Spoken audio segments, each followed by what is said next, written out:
Antonia Singla, une danseuse, a commencé sa carrière en tant que jeune fille sourde et muette, issue d'un quartier pauvre de Barcelone. Grâce à sa mère et à sa détermination, elle a appris à parler et est devenue une étoile montante du flamenco, inspirée par la légendaire Carmen Amaya. Malgré son handicap, Antonia a développé un talent extraordinaire pour la danse, en ressentant les vibrations et en comptant les rythmes dans sa tête.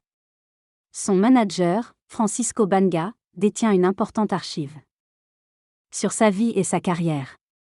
Antonia a surmonté de nombreux obstacles et a trouvé dans la danse un moyen d'exprimer sa rage et sa force créative.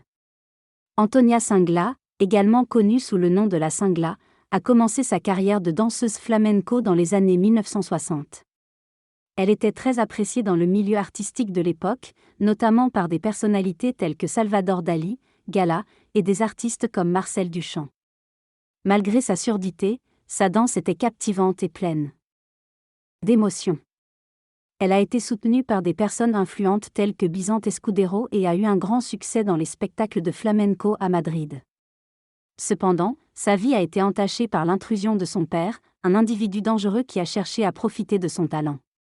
Après son intervention et son retrait soudain de la scène, sa vie et son destin restent un mystère. Son histoire a même été romancée dans un film allemand qui a donné une version imaginaire de sa vie, loin de la réalité de sa lutte silencieuse en tant que jeune artiste talentueuse malgré sa surdité. Antonia est emmenée par sa mère Rosa dans un bar de Barcelone où le guitariste Ramon Guilra joue chaque soir. Le galeriste et musicien Olaf Falk propose d'emmener Antonia en Allemagne pour la propulser en tant que star du flamenco. Son père, touché par son talent, quitte sa famille pour devenir le manager d'Antonia. Elle devient une artiste renommée grâce à ses performances authentiques de flamenco. Malgré cela, après avoir refusé un contrat d'exclusivité mondiale, Antonia disparaît mystérieusement et reste introuvable pendant plus de 50 ans. Une quête pour retrouver sa trace débute, notamment en cherchant aux origines modestes de l'époque de la plage de Somorrostro à Barcelone. Le narrateur, originaire de Séville, mène une enquête sur la danseuse Antonia, sœur de Carmen Amaya. Il découvre qu'Antonia a arrêté de danser à cause de souffrances familiales et de problèmes de santé.